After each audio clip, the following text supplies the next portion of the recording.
Lo ha resumido con una incomodidad brillante el escritor Isaac Rosa. En las últimas 24 horas han muerto en España de coronavirus 212 personas y un torturador. Ese torturador, González Pacheco, era de los que disfrutaban torturando, le apodaban Billy el Niño. Las mismas redes que ensalzan comúnmente a Vox lo han despedido como a un héroe. Y algún escritor, que es un torturador de vocación, que escribe en la prensa que defiende la tortura, ha dicho que lo respetaba porque ese sí que fue un torturador real y no se quedó solamente en la teoría.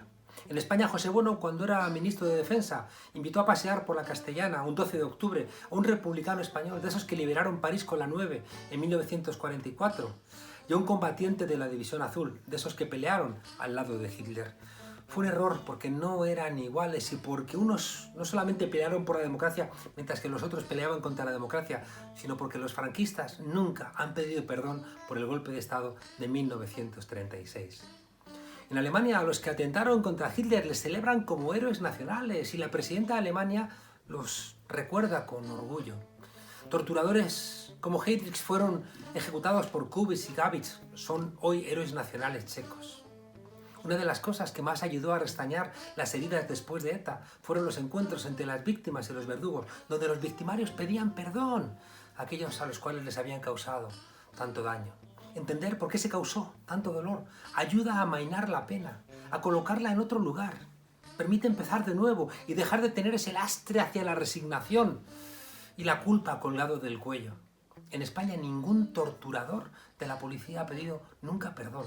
Al revés, muchos de ellos se jactan de lo que hicieron, como Billy el Niño. Las víctimas del franquismo y de las torturas policiales durante la transición nunca tuvieron el consuelo de que un mercenario como González Pacheco les explicara por qué les reventó el estómago a puñetazos, mientras les decía que no iban a parir el niño que llevaban dentro y tampoco ningún otro. Al revés, podían encontrarse con su torturador, con ese que les había roto los huesos, con ese que les había ahogado casi hasta la muerte, con ese que había simulado ejecuciones, con ese que les mentía diciendo habla que tus compañeros ya te han delatado. Podían encontrarse con gente como Billy el Niño en la calle al doblar la esquina, en una carrera popular como si fuera uno más de los que participaban, o en una cafetería hablando con hombres de negocios, o en una empresa donde habían contratado al torturador para hacer Dios sabe qué. Oh, y es aún más terrible, podían encontrárselo en la prensa, en una foto, celebrando en una comisaría de la democracia del Reino de España, junto a otros comisarios a los que suponemos algún compromiso con la Constitución un poquito mayor que el que tenía el torturador González Pacheco. Se han muerto en España decenas de miles de presos, de exiliados, de torturados, a los que nunca nuestra democracia ha condecorado. Decía Felipe González que es que era pronto, aunque nunca fue pronto para saber qué comisarios que venían del franquismo habían colaborado con los GAL. De aquellos barros, estos lodos. Y se ha muerto Antonio González Pacheco, condecorado por la democracia, enriquecido por la democracia, defendido por la democracia. Quiero haceros una petición, nuestros queridos compañeros, querido Chato Galante y otros torturados. No creo que estéis en el mismo sitio que este hijo del demonio, porque después de este breve paso por la tierra, creo que vamos a estar solamente donde la memoria de los vivos nos recuerde. Y nuestra memoria os cobija para que estéis lejos de esa escoria. Pero como los dioses son caprichosos, si acaso, Chato, si aparece ese perro, no le dejes ni que se acerque. Que se pase la eternidad solo, despreciado, sabiendo que ha estado en el lado oscuro de la vida, celebrado tan solo por otra gente sin alma, sin conciencia, con esa escoria que frena la historia con su violencia, con su necedad. Esa gente que pertenecen por todo el daño que han hecho al basurero de la historia. Hoy hay una alimaña menos en el mundo, pero no lo celebramos. Ninguna muerte es celebrable.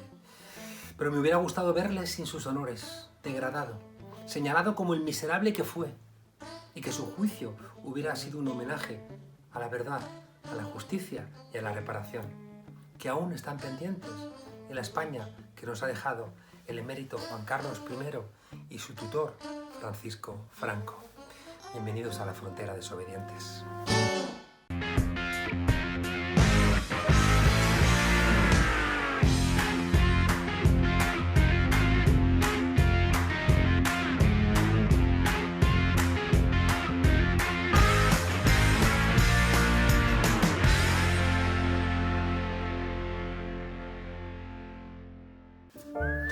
Ausente, la mañana en que me vaya más lejos de lo lejos, al misterio como siguiendo inevitable raya, tus pies resbalarán al cementerio. Ausente, la mañana en que a la playa del mar de sombra del callado imperio, como un pájaro lúgubre me vaya, será el blanco panteón tu cautiverio. Se habrá hecho de noche en tus miradas, y sufrirás y tomarás entonces penitentes blancuras laceradas. Ausente, y en tus propios sufrimientos ha de cruzar entre un llorar de bronces una jauría de remordimientos. Un soneto es una composición poética compuesta por 14 versos de arte mayor, en decasílabos, cuando quieres optar por la forma clásica. Los versos se organizan en 4 estrofas, 2 cuartetos y 2 tercetos. Vamos, primero 2 estrofas de 4 versos y luego 2 estrofas de 3 versos. Una presentadora que decía adorar la poesía en televisión, mientras que entrevistaba a Antonio Gala, le pidió al escritor, cuando éste le ofreció recitar un soneto: por favor, Antonio, que sea cortito. Ay, decía Larra que escribir en España es llorar. De los cuadros muchos siguen diciendo que eso lo pinta su hijo de 4 años. A los músicos se les pide que toquen gratis y hacer teatro es condenarte a pasar hambre. Del mundo de la cultura se acuerda la política, parece que solamente cuando hay elecciones, cuando quieren los partidos que los famosos firmen un manifiesto, vayan a un mitin, a ver si esas sensaciones construidas en la música o en el cine o en un poema se trasladan a los votantes. Antes de la pandemia, el mundo de la cultura tenía insuficiencia cardíaca, pero vino la COVID-19 y los españoles empezaron a descubrir que sin la cultura la vida es literalmente una mierda. Incomprensiblemente el gobierno se acordó de la cultura para decir que no hacía falta acordarse de la cultura. Vamos, una frase digna de Ana Botella. Pero algunos protestaron y se pusieron en marcha algunas medidas, insuficientes, pero por lo menos se pusieron en marcha. En cualquier caso, lo que no está claro es a dónde va, después del confinamiento, después de la crisis que se avecina, la cultura. Y para ello vamos a preguntarle a alguien que sabe mucho del asunto, al periodista musical Mariano Muniesa y uno de los responsables de cultura en Podemos. Un saludo y muchas gracias por acompañarnos en esta confinada frontera, Mariano. Un placer estar contigo, Juan Carlos. Otro saludo para ti. Oye, Mariano, ¿por qué la cultura no tiene en España el valor social que tiene en otros países? Bueno, yo creo que para esto hay que hacer un poco un recorrido histórico y para empezar a tener en cuenta que durante largos periodos de la historia la cultura realmente fue casi un patrimonio de las élites. Es decir, eran realmente las clases más acomodadas, incluso la aristocracia, la que tenía acceso al mundo del arte, al mundo del teatro, con lo cual sí que es verdad que bueno, en España y en el mundo en general, la cultura durante algún tiempo tuvo un cierto carácter elitista. Afortunadamente, con la llegada en España de otros tiempos, fundamentalmente de la Segunda República, con la Junta de Ampliación de Estudios, con las iniciativas que se hicieron a nivel como la Barraca, bueno, pues se intentó empezar a crear una base cultural nueva para el país, entender que la cultura era un factor de desarrollo y de futuro, pero bueno, con lo que ocurrió en 1936 todos sabemos que aquello lógicamente desapareció. La cultura no tiene un valor social entonces porque vamos viviendo durante muchas décadas una situación de gobiernos que realmente no le han querido dar ese valor. Yo fundamentalmente entiendo por una cosa, que es que obviamente la cultura no es inocua. Es decir, cuando alguien adquiere conocimientos, amplía su visión del mundo, desarrolla una capacidad de pensamiento, de masa crítica, entonces es un ciudadano que es capaz de criticar, que es capaz de ejercer de su condición de tal, y eso para los poderes totalitarios, y en España tuvimos la larga experiencia del franquismo, obviamente pues no es interesante. A ningún poder totalitario le interesa tener una sociedad crítica, una sociedad que bueno, pues exprese sus opiniones.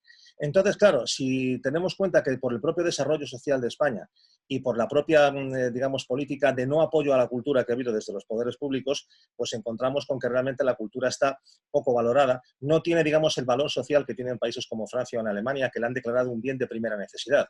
Yo creo que eso explica en parte el hecho de por qué, incluso además la cultura en ciertas ocasiones, al estar muy comercializada en torno a determinados espectáculos, se considera más ocio que cultura, ocio formativo, ocio creativo, pero no propiamente un bien cultural como tal. Por ahí creo yo que van un poco las... ¿Tú crees que la cultura puede alimentar la parte desobediente de la ciudadanía? Sí, yo estoy convencido, claro. Es decir, una sociedad, insisto, que no tenga acceso al conocimiento, es una sociedad mucho más permeable, primero, a los mensajes que se le quieran dar desde el poder y segundo, a no tener una comprensión global de los fenómenos que ocurren en la sociedad, ¿no? Claro, pero sin embargo ahora te diría que los que desarrollan Netflix, los que desarrollan series, películas, incluso música, antes han buceado en nuestras cabezas, han navegado en nuestros gustos mientras que nosotros navegábamos en las redes y de alguna manera prescriben y nos dirigen hacia dónde debemos ir. Claro, lo que ocurre es que ahí estamos hablando básicamente de un nivel cultural determinado, que es el nivel asociado al espectáculo y a la cultura entendida fundamentalmente como ocio. Pero claro, la cultura no es solamente eso. Esa es una parte importante, pero existe un campo de creación menos conocido, un campo de creación que yo llamaría cultura de proximidad, que es lo que entiendo que se debe apoyar más, que además pienso que es muy interesante fomentar porque realmente produce la interacción de la persona, de las personas con la cultura, que es lo que realmente la hace más valiosa. Es decir, si nosotros, por supuesto, vamos al teatro a ver una buena obra, o vamos al cine o leemos un buen libro, pero simplemente se queda ahí, en la satisfacción de un momento de ocio, la cultura, por así decirlo, queda en un plano diferente. En cambio, si nosotros, por ejemplo, en nuestro barrio, y ahí creo que los ayuntamientos tienen una labor muy importante que hacer, fomentan que haya, por ejemplo, locales de ensayo para grupos musicales, pequeñas salas de teatro habilitadas en centros culturales, extensión de las bibliotecas. Es decir, si se convierte la creación cultural en algo cotidiano, algo con lo que la persona vive de forma muy próxima, interactúa con ella y entonces yo creo que es capaz también de proponer y de disfrutar de otros modelos de cultura que no son los que le vienen exclusivamente de la gran industria del conocimiento, de la comunicación o de la gran industria de los videojuegos o de la televisión, ¿no? Bueno, antes del confinamiento y de esta crisis irreal, que no sé si terminamos de entender, el mundo de la cultura ya estaba bastante golpeado, ¿no? Es decir, el desarrollo tecnológico tenía, bueno, a la cultura, bueno, pues prácticamente confinada económicamente. La gente bajándonos películas gratis, bajándonos libros gratis. Había como una reflexión profunda del mundo de la cultura. Estamos a punto de bajar todos la persiana. Sí. Sí, yo creo que ahí tendríamos que analizar el problema en dos niveles. Uno, el que tú dices, efectivamente, el tema de cómo la tecnología ha facilitado un consumo que ha chocado con la naturaleza de los derechos de autor en la era digital. Yo, por ejemplo, recientemente para un periódico que me pidieron un artículo, recordé el célebre caso de Metallica contra Napster, un juicio que hubo en Estados Unidos de gran repercusión mediática en el cual, bueno, pues Napster, una plataforma que compartía archivos musicales, fue denunciada por Metallica, por este conocido grupo de rock, porque había utilizado esos archivos sin permiso. Y además ellos no estaban recibiendo ninguna remuneración por ese intercambio de archivos. La sentencia, que fue bastante polémica, fue salomónica en el sentido de que, bueno, por un lado, daba la razón al grupo en el sentido de que sus derechos de autor tenían que ser protegidos, pero al mismo tiempo la sentencia decía que el compartir archivos a través de este tipo de plataformas en el fondo era una forma de difusión de la cultura y que por tanto el grupo iba a tener un retorno, no inmediato, pero sí posterior, ¿no? Entonces, claro, ese debate ha quedado ahí y es uno de los grandes debates a los cuales todavía no se ha dado una solución. Pero ese, digamos, es un poco el planteamiento más a nivel de derechos de autor. El problema de la cultura es que a nivel laboral tiene un enorme grado de precarización debido a una serie de malas prácticas que ha habido en el sector durante muchos años y que ahora es cuando realmente han estallado como una burbuja. Cuando se ha visto que, por ejemplo, en las medidas que propone el Ministerio de Cultura de ayuda al sector, hay mucha gente que no se puede acoger a ellas, básicamente porque ha estado trabajando en B, no se le ha dado de alta en seguridad social, no ha estado en el régimen especial de autónomos. Entonces, claro, pues esa precarización y esas malas prácticas han motivado que ahora nos encontremos con mucha gente que trabaja en la cultura, pero absolutamente invisibilizada. Y ese es un gran problema. Claro. En esa misma dirección, claro, Spotify, dicen todos los músicos, es que no genera ningún tipo de retorno en comparación con la cantidad de discos que uno deja de vender. Sí, sí, eso es algo además, yo recuerdo que, por ejemplo, en alguna de las campañas electorales recientes lo hemos comentado mucho. Vamos a ver, las plataformas como Spotify, evidentemente, difunden la música, hacen un servicio cultural y social, pero el problema es que no están remunerando adecuadamente a los protagonistas de esa cultura, que es decir, a los autores, a los músicos. Entonces ahí siempre hemos defendido, primero, que existiese a nivel estatal, a nivel público, una plataforma similar que realmente, por un lado, diera una proyección mucho mayor a la producción cultural propia, a la producción cultural local, y que además estableciese unos baremos para poder pagar y para poder remunerar justamente a los autores que están viendo que tienen millones de descargas, millones de escuchas de sus canciones, pero que reciben una parte absolutamente, vamos, vergonzosa, infinitesimal de los derechos que realmente deberían tener, simplemente en comparación a cuando no existía este tipo de tecnologías y se vendían discos físicos, ¿no? ¿Quién se está forrando con las redes sociales, con las plataformas? Hombre, evidentemente las compañías telefónicas. Es decir, yo siempre defendí algo que se ha intentado hacer en algunos países, pero claro, es muy complicado ahí poner el cascabel al gato porque es enfrentarse a imperios muy poderosos, el hecho de que las grandes compañías telefónicas que producen y proporcionan los servicios de Internet serían los que tendrían que pagar, en todo caso, a los autores y tendría que establecerse un impuesto, una tasa a esas compañías para que realmente se pueda seguir teniendo la oportunidad de disfrutar de una gran oferta cultural, lo cual consideramos, yo personalmente considero que es muy positivo, pero que evidentemente eso no perjudique a sus creadores y a sus autores. Mm. Claro, parece que hay como una pelea, ¿no? Por un lado, qué bueno es que se generalice la cultura, qué bueno es que cualquiera pueda tener acceso a un libro, a una película, a una canción, pero claro, deja sin explicarse si pueden los autores vivir Sí. de la cultura como una forma de trabajo. Sí, mira, sobre esto hay un chiste que la verdad es que tiene muy poca gracia, pero creo que refleja bien cómo es la situación, ¿no? Muchos músicos se quejan de que, por ejemplo, cuando les presentan a alguien, bueno, ¿y a qué te dedicas? ¿Qué haces? Soy músico. Dice, y aparte de eso, ¿qué haces? Es Mm. decir, el problema, lo que hablábamos del valor social de la cultura. Está muy extendida la percepción de que el autor, el creador, es alguien que tiene, digamos, esa labor como una segunda ocupación, como algo a la que se dedica como si fuera un hobby. Y no, realmente hay mucha gente que está haciendo un esfuerzo muy grande, primero en formación, tanto a nivel técnica como a nivel universitaria, como incluso a nivel de trabajo, de dedicar muchas horas al día a crear una buena canción, a crear una buena película, un buen guión, etcétera, etcétera. Entonces, el problema es que mientras no se comprenda y mientras no se entienda a nivel global que realmente eso es una profesión, eso es un trabajo, entonces, claro, pues nos encontramos con esa desvaloración que tiene la cultura y esa percepción que se tiene de que, bueno, realmente, vamos a ver, si yo pirateo o yo no pago por determinado libro, determinado producto cultural, perdón, bueno, realmente no estoy haciéndole daño a nadie, porque nadie vive de eso. El problema es que esa percepción errónea está muy extendida y es una de las primeras cosas que tendríamos que combatir. ¿Por qué no se nos ocurre echar gasolina y no pagar, comprar una barra de pan y no pagar, eh, pedir una copa y Uh no -huh, pagar? En cambio, creemos que no hay que pagar por un prólogo, no hay que pagar por uh -huh. un concierto, no hay que pagar, ¿no? Ya digo, por una música que te tocan. Yo creo que en parte viene por lo que estamos hablando de la situación de las plataformas de difusión de contenidos. Es decir, claro, si obviamente alguien te está ofreciendo algo gratis, gratis en teoría, porque evidentemente luego siempre te viene, vale, durante 30 días lo tienes gratis, a partir de ahora hazte premium. O a partir, bueno, o simplemente, vale, te di la música gratis, pero no olvides que estás pagando a Vodafone, a Orange, a Movistar, todos los meses una cuota por tener esto, ¿no? Entonces, pero el problema es que esa percepción de que, bueno, yo puedo simplemente dar a una tecla y escuchar la canción que quiere y si quiero bajármela, ¿qué hace? Pues que evidentemente no le da el valor que tiene. Al no tener, es aquella vieja frase de que a veces es necio el que confunde valor y precio. No tiene precio, es gratuito, pero obviamente lo que sí tiene es un gran valor. Entonces, el problema es entender que al igual que para tu alimentación es fundamental comprar una buena barra de pan y alimentarte bien, pues evidentemente para alimentar bien tu intelecto, tu espíritu, tu bienestar, necesitas darle valor a ese producto cultural que te está ayudando a mejorar como persona.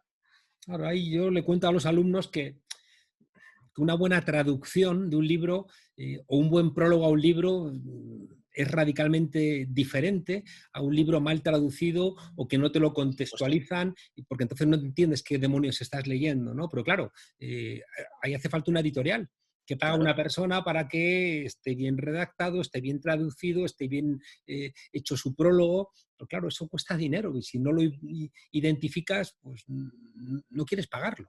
Ujú. Es que ahí entonces es donde se revela absolutamente fundamental, primero que exista un Ministerio de Cultura, porque esta ha sido una batalla que hemos tenido que librar mucho, dado que hay sectores que dicen que, bueno, que cultura podía ser perfectamente asimilable a educación o a industria incluso, ¿no? Entonces, no, el hecho de que exista un Ministerio de Cultura que desarrolle ese trabajo y esa labor es fundamental. Y segundo, pues volvemos un poco al meollo de la cuestión, al nivel de que entonces, evidentemente, tiene que existir un sector empresarial, un tejido empresarial que produzca, que desarrolle la cultura, que ofrezca, que proporcione esa oferta tan necesaria y evidentemente para que esa oferta sea de calidad y llegue en buenas condiciones al consumidor, tiene que estar profesionalizada. Eso implica que tiene que haber efectivamente ayudas, no sé si llamarlo subvenciones o por lo menos tendría que haber un plan, un diseño estratégico sobre cómo desarrollar la cultura en España, básicamente para que se cree ese tejido cultural profesionalizado que ofrezca entonces una producción de calidad, que es lo que va a ser, además, yo pienso, sinceramente, una de las principales marcas España que podemos tener.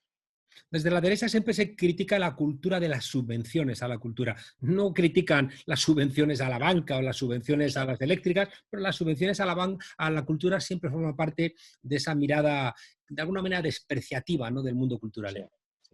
Bien, yo creo que eso se da en gran medida porque durante muchos años, fundamentalmente todos los años que estuvo el PSOE en el gobierno en la etapa de Felipe González, evidentemente las subvenciones a la cultura fueron, digamos, la piedra angular de su política cultural.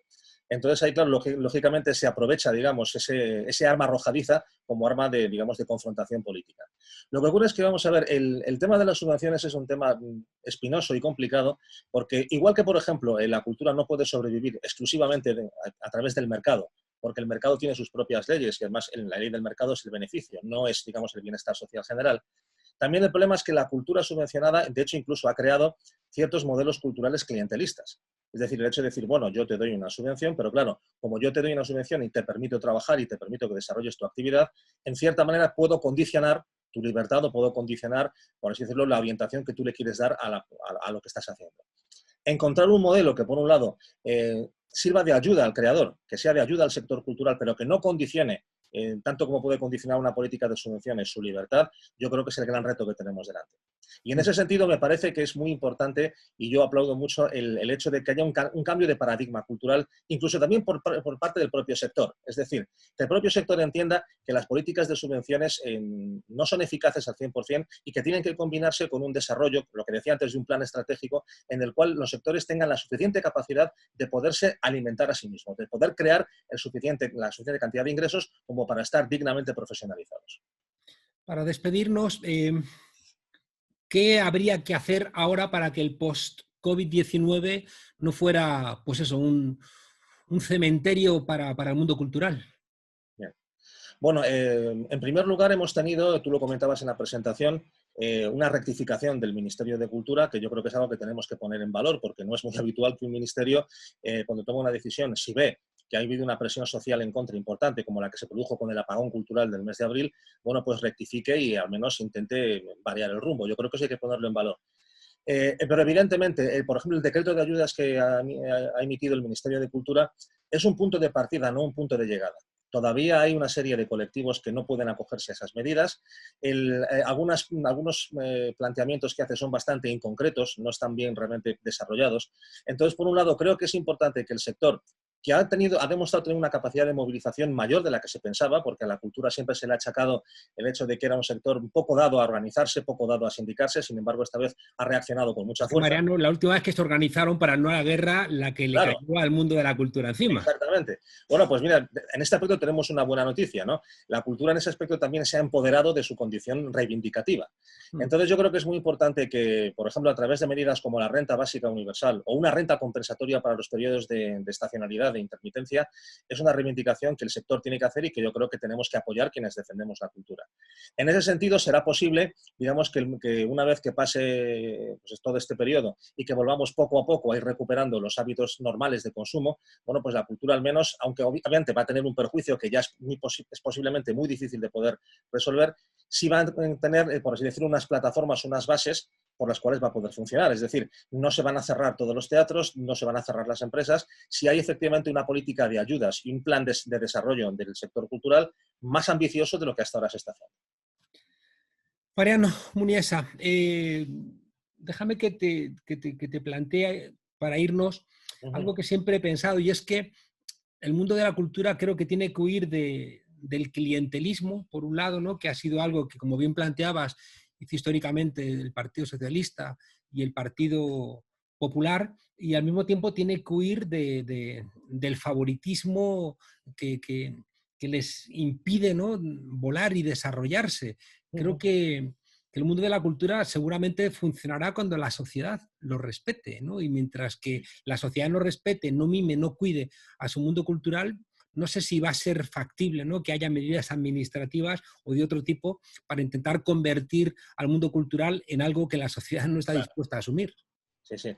Mira, en eso yo creo que quienes hemos estudiado Derecho es una de las cosas que nos machacaban los profesores siempre, es que normalmente en el mundo del derecho la ley va siempre por detrás de la sociedad. Es la sociedad la que impulsa realmente los cambios, ¿no?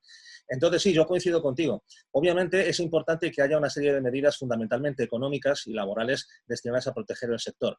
pero es absolutamente imprescindible que cara a futuro, evidentemente, el mundo de la cultura tenga un cambio de paradigma. Es decir, hay que reconocerla como bien de primera necesidad y entonces a partir de ahí hacer medidas fundamentalmente pedagógicas y comunicativas que vayan introduciendo la cultura digamos, en la vida cotidiana. Lo que yo te hablaba antes de la cultura de proximidad, la labor que se puede hacer desde los barrios, desde los ayuntamientos y aprovechando los medios de comunicación públicos fundamentalmente para apoyar. Ahora estamos en un momento muy interesante porque se ha visto que el mundo de la cultura se ha volcado, incluso la gente pues espontáneamente incluso bueno pues ha salido a los balcones a compartir poemas, canciones, en definitiva a utilizar la cultura como un medio de ayudar a la gente que lo está pasando mal en el confinamiento. Bien, ahora que tenemos ese clima social favorable es una muy buena oportunidad para que entonces eso no se pierda. Y la gente que ha entendido que la cultura tiene un valor muy importante en una situación como esta, tiene que seguirlo teniendo cuando ya por fin abandonemos la pandemia y volvamos a una cierta normalidad.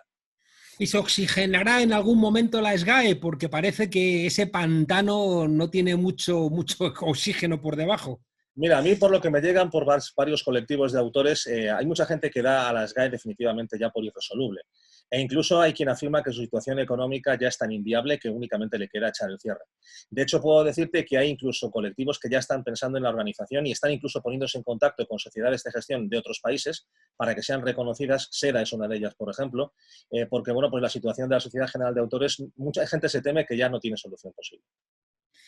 En fin, Mariano Muniesa, periodista musical y uno de los responsables de cultura en Podemos. Muchas gracias y yo creo que sin la cultura somos muy pequeñitos, ¿no? Entonces, ojalá entendamos que la cultura forma parte de sacarle una parte importante del jugo a la vida. Gracias por vuestro esfuerzo y un enorme abrazo. Muchas gracias a ti, Juan Carlos. Un placer. Bienvenidas al Tornillo, el microespacio feminista desde el balcón. Hoy vamos a hablar de izquierda y colectivo LGTBIQ.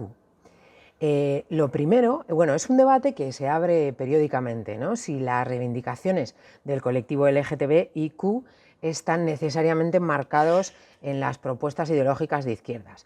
Primero había que aclarar a qué viene esto de llamar a unas tendencias ideológicas de izquierdas y a otras derechas. Y es un origen que es una anécdota muy sencilla de explicar. En 1789, cuando estaban ahí fraguando la Revolución Francesa, pues en un momento se había que decidir si las decisiones que tomara la Asamblea, que era la representante del poder popular, eran la última decisión, o si el rey, que entonces todavía tenía el poder absoluto, pues tenía derecho de veto. Entonces las personas que estaban en contra de que el rey tuviera derecho de veto y que pensaban que el poder popular era el que tenía la última palabra, se pusieron a la izquierda, y las personas que creían que el rey tenía que tener poder absoluto y por tanto derecho de veto sobre la decisión popular, pues se pusieron a la derecha. Y así surgió la idea de que las personas de izquierdas pues tienen valores relacionados con el poder popular, la república, la igualdad, libertad, igualdad y fraternidad, etcétera, esos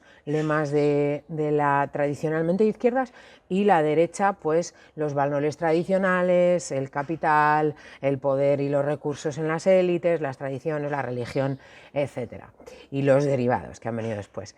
Entonces la pregunta sería, ¿necesariamente las reivindicaciones de un colectivo, que lo llamamos colectivo de alguna manera por convertirlo en un sujeto político, pero que el colectivo LGTBIQ pues somos las personas que estamos articuladas políticamente y reivindicamos nuestro derecho a vivir, a tener relaciones sexuales, sentimentales, afectivas, sexoafectivas, de cuidado y de todo tipo, en definitiva, a vivir de una manera contraria a lo que marca la heteronormatividad, que está muy relacionada con la tradición y con la religión y con los valores conservadores y de derechas. Entonces, en la teoría, lo lógico es que la lucha por los derechos de las personas LGTBI estuviera enmarcado en las propuestas de quienes defienden las libertades y los derechos de todas las personas. ¿En la práctica ha sido siempre así? Pues a veces sí y a veces no. ¿Por qué no? Pues porque primero porque las propuestas ideológicas y las propuestas políticas luego las materializan personas, y las personas pues están atravesadas por muchos otros planteamientos y muchas otras cuestiones, y luego también, por lo tanto, hay más posibilidad de error al poner en práctica una ideología que solo en la teoría, y luego también porque históricamente la izquierda, como bien dicen las compañeras de Mujeres Creando, que no hay nada más parecido a un machista de derechas que un machista de izquierdas, pues en los colectivos de izquierdas, en los partidos de izquierdas, en los gobiernos de izquierdas, en los movimientos sociales de izquierdas, se han dejado llevar por esta masculinidad muy de señor, aunque sea de izquierdas, muy de figura del amado líder, muy de una masculinidad muy heteronormativa y de figuras tradicionales. Así que pues ha tenido que ser una combinación desde la lucha por las diferentes opresiones, ¿no? El momento en quienes reivindican la lucha contra la opresión de clase, hemos entendido que todas las opresiones entran en intersección, que hay opresión de clase, pero también hay opresión de género, de raza, de orientación sexual, de identidad de género y muchas otras opresiones que entran en la intersección. El feminismo interseccional a tener en cuenta que las reivindicaciones del colectivo LGTBIQ están directamente relacionadas con quienes luchan por las libertades y que están a favor de acabar con la lucha de clases y con la explotación de la clase trabajadora y con la explotación de todas las personas por todas las razones, ¿no? Entonces, por eso tiene sentido. Pero ser de izquierdas te hace automáticamente no homófobo o no LGTBIQ-ófobo, no. Ser una persona de izquierdas que se cree lo de que las opresiones hay que combatirlas todas a la vez, eso sí. Y por eso la propuesta es el feminismo interseccional, el que está contra todas las formas de opresión, también las de orientación sexual y la de género. Hoy os dejamos con una frase de Angela Davis, esta señora negra, lesbiana, vegana, comunista, feminista, que dice: libramos las mismas batallas una y otra vez y nunca las ganamos para siempre, pero en el proceso de luchar juntas en comunidad aprendemos a vislumbrar nuevas posibilidades y ampliamos nuestra propia concepción de libertad. Hasta la próxima vez que nos dejen salir a las calles. Yo les ruego que abandonen ese odio histórico de la izquierda hacia los homosexuales. Aléjese, por favor, aléjense de ídolos como el Che Guevara, que los encarcelaba, y animen a sus socios de gobierno, que ahora no parecen querer escuchar, a alejarse de ideologías que les catalogaban a las personas según su condición sexual. La gente debe poder amar a quien quiera, señor Sánchez, y debe ser muy duro para los homosexuales que ustedes sigan rindiendo homenaje a sus perseguidores y a sus asesinos. ¿Y esto de Abascal? ¿Será un efecto secundario del coronavirus? Que apliquen ya los test, pero los de alcoholemia, y que retiren de inmediato una droga caducada que está haciendo estragos entre una parte de la población, la españina. Anda que no está haciendo daño. A este paso, no sé, vamos a terminar viendo a Bertín Osborne versionando una canción de Locomia. Mira, mientras tú no veas que hay aceite en el suelo, no hay problema. Pero claro que no hay problema, hombre. El problema lo tendrá Santiago Abascal cuando se encuentre con Ortega Smith y tengan que aclarar un par de cosas. Porque claro, Ortega Smith quería mandar el orgullo gay a la casa de campo, porque decía que impregnaba la ciudad de un hedor insalubre. Pero cuidado, que el líder de Vox tiene todo el derecho del mundo a ser una especie de San Pablo de género, salir del armario como el otro se cayó del caballo. Claro, y la intransigencia fascista, pues nada, cositas del pasado. Es verdad que ya adelantó este cambio de mentalidad hace tiempo en El Hormiguero, ¿dónde si no? Si hay un niño al que no quiere nadie y lo adoptan homosexuales, yo lo aplaudo. Porque claro, ¿quién va a adoptar a un niño al que no quiere nadie sino dos malditos homosexuales? A ver si entendemos bien que lo de Abascal es que es muy clásico. Sé que es la defensa de toda la vida de la homosexualidad. Eso que decían, oye, yo que conste que tengo un amigo gay, y tengo un amigo negro. Eso sí, y conozco un gitano que tiene 6 pisos de protección oficial y sube la burra al 6º piso. Ay. Además, ahora que Arrimadas se ha hecho bolchevique y la FAES quiere hacerle una lobotomía ideológica, pues le toca a Abascal gritar que él no ve maricones, que él lo único que ve son españoles. El problema de Abascal, además de esas cosas sexuales reprimidas que tiene la extrema derecha, es que tiene memoria selectiva. Se acuerda de Paracuellos en el 36, pero no recuerda aquel 1954 cuando el caudillo modificó la ley de vagos y maleantes para incluir a los homosexuales, la de palizas que han propinado los Bill y el niño de turno amparados en ese código penal. Ay, ay, ay. Seguro que Abascal, Ortega Smith, estos...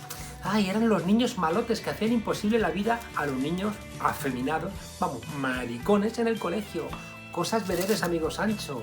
El mismo que pidió derogar el matrimonio gay porque decía que era como la unión de dos Hermanas viudas. ¡Qué referencias! Ahora resulta que es fan de Village People. Ya me estoy imaginando a Abascal pidiendo el voto al lobby gay en las próximas elecciones desde un cuarto oscuro. ¡Todos a votar a Vox!